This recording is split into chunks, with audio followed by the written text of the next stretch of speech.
Good morning, students. Hope you will be in good space.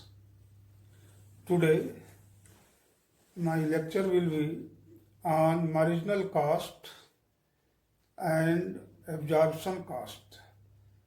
The difference between marginal cost and differential cost or absorption cost. Okay?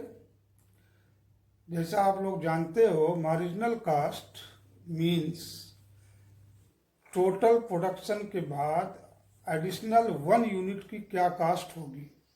जो 1 unit additional होती है उसी के cast को हम marginal cast कहते हैं। किंतु ये ऐसे इसको समझने के लिए बेटर ये होगा कि एक एग्जाम्पल हम आपको देते हैं। सपोज कोई रेडियो का मैन्युफैक्चरर है और उसने 1000 रेडियो का निर्माण किया और उसकी total cast I 2 lakh. Okay, it means कि पर रेडियो की कीमत जो है उसकी होगी 200 रुपये। ओके, अब यदि मार्जिनल कास्ट को हम के अनुसार इसका कैलकुलेशन करेंगे तो एडिशनल अतिरिक्त एक रेडियो का जो हम मैन्युफैक्चर करेंगे 1000 के अलावा, उसकी कास्ट आएगी 150। अब आप कहोगे कि भाई अगर ये टोटल 1000 रेडियो की कास्टिंग आती है 2 लाख और ये एडिशनल एक जो है अगर हम प्रोडक्शन बढ़ाते हैं तो उसकी भी कास्ट आनी चाहिए 200। नहीं, यही बात है कि यदि एब्जॉर्प्शन कास्ट के अनुसार हम चलेंगे तो दूसरे एक रेडियो की कीमत आएगी 200। किंतु जब हम मार्जिनल कास्ट की बात करते हैं तो मार्जिनल कास्ट में हम क्या करते हैं, मार्जिनल कास्ट का मतलब हुआ prime cost plus variable cost. All variable cost plus prime cost is equal to marginal cost. अब इसी जो हमने एक एग्जाम्पल दिया, यदि इसको हम बाइफरकेट करें, सपोज कीजिए कि 75,000 रुपया मटेरियल का खर्च आता है, 50,000 रुपये वेजेस का खर्च आता है, 25,000 रुपये वेरिएबल कॉस्ट है और 50,000 रुपीज़ जो है फिक्स्ड कॉस्ट है। टोटल 2 लाख।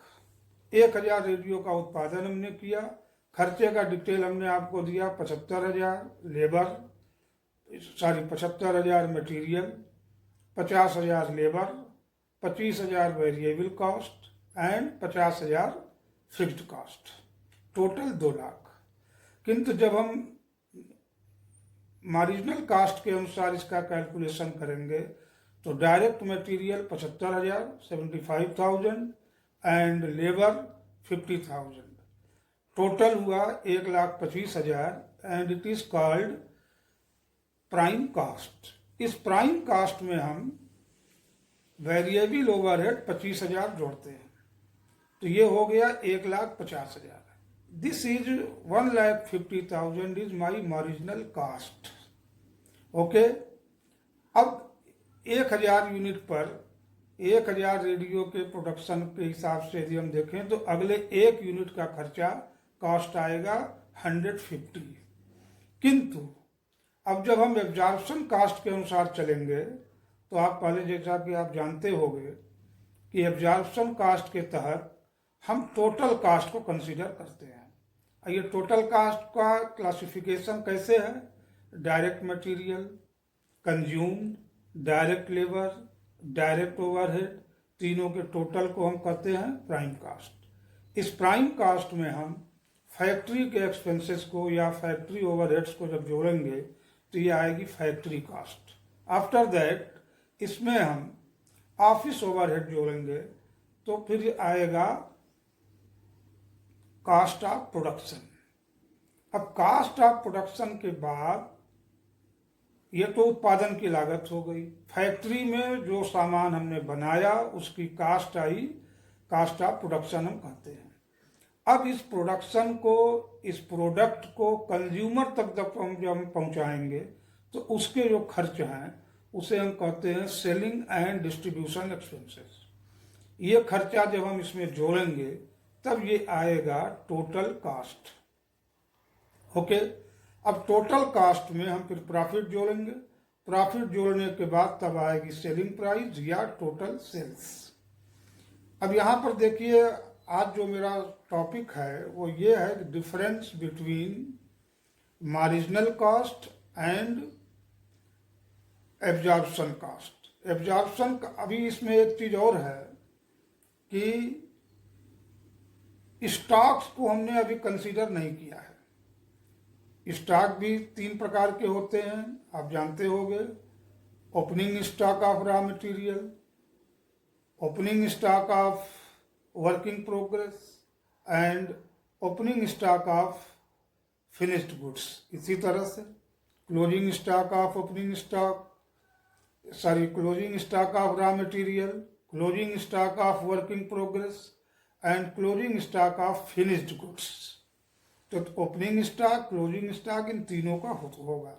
इन तीनों को भी हम डिफरेंट स्टेजेस पर, जैसे फॉर एग्जांपल कि अगर रॉ मटेरियल का ओपनिंग क्लोजिंग है तो उसको हम प्राइम कास्ट में प्लस करेंगे और माइनस करेंगे। यदि वर्किंग प्रोग्रेस का ओपनिंग स्टॉक है और क्लोजिंग स्टॉक है तो उसको हम जो है फैक्ट्री कास्ट के लेवल पर जो है एडजस्ट करेंगे। और यदि फिनिश्ड गुड्स का ओपनिंग स्टॉक है और क्लोजिंग स्टॉक है तो उसको हम कास्ट ऑफ प्रोडक्शन के बाद बिफोर जो है कास्ट ऑफ सेल्स पर उसको कंसीडर करेंगे। इस प्रकार से हम उसको जो है टोटल कास्ट तक पहुंचते हैं। किंतु मार्जिनल कास्ट में एक बात ये ध्यान रखिए कि हम कास्ट को क्या करते हैं, कास्ट को हम 2 भाग में बांटते हैं। सभी टोटल कास्ट को will be divided into 2 parts. Number 1, variable cost and fixed cost. अब देखिए, यहाँ पर एक बात आप जान लो कि फिक्स्ड कास्ट हमेशा प्रोडक्शन के साथ नहीं बढ़ता। जैसे मान लीजिए कि हमारी फैक्ट्री है, उस फैक्ट्री की हमारी क्षमता 5000 रेडियो बनाने की है और 1000 रेडियो बनाने का हमको ऑर्डर मिला। हमने 1000 रेडियो का जो प्रोडक्शन किया, जिसकी कास्ट अभी हमने आपको पहले बताई थी 2 लाख हुआ। अब यदि हम 1 या 2 या 10, 20, 5, 25, 50 रेडियो और हम मैन्युफैक्चर करते हैं तो उससे हमारे कास्टिंग पर कोई असर नहीं आएगा, क्योंकि जो फिक्स्ड कास्ट है it will be remain unchange. ये चेंज नहीं होने जा रहा है, क्योंकि जो हमारी कैपेसिटी है वह 5000 तक की है और जो हमारे सारे इंफ्रास्ट्रक्चर हैं वो 5000 रेडियो तक के हैं। इसीलिए हम जब मार्जिनल कास्ट का सहारा लेते हैं तो ऐसी स्थिति में हम फिक्स्ड कास्ट को कंसीडर इस रूप में नहीं करते। और इसीलिए एब्जॉर्प्शन कास्ट के अनुसार जब मैनेजमेंट को कोई डिसीजन लेना होता था तो थोड़ा समस्या आती थी, क्योंकि एब्जॉर्प्शन कास्ट में फिक्स्ड कास्ट को भी कंसीडर किया जाता था और उसके अनुसार मैनेजमेंट को जो निर्णय लेते थे वो निर्णय इस कॉम्पिटिटिव युग में, कंपटीशन के ज़माने में उनका डिसीजन कभी कभी गलत भी हो जाया करता था।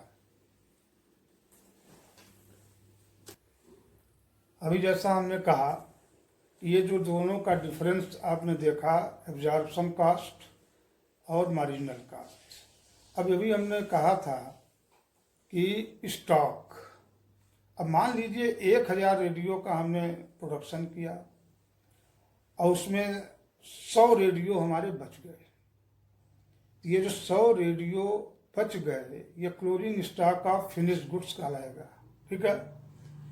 अब इसकी जब हम कास्टिंग करेंगे according to marginal cost, according to absorption cost, तो एब्जॉर्प्शन कास्ट के तहत हम 1000 रेडियो का जो हमारी पर यूनिट कास्ट आ रही है उसके अनुसार इस 100 जो क्लोजिंग स्टॉक के रूप में बचा है उसकी कास्टिंग करेंगे।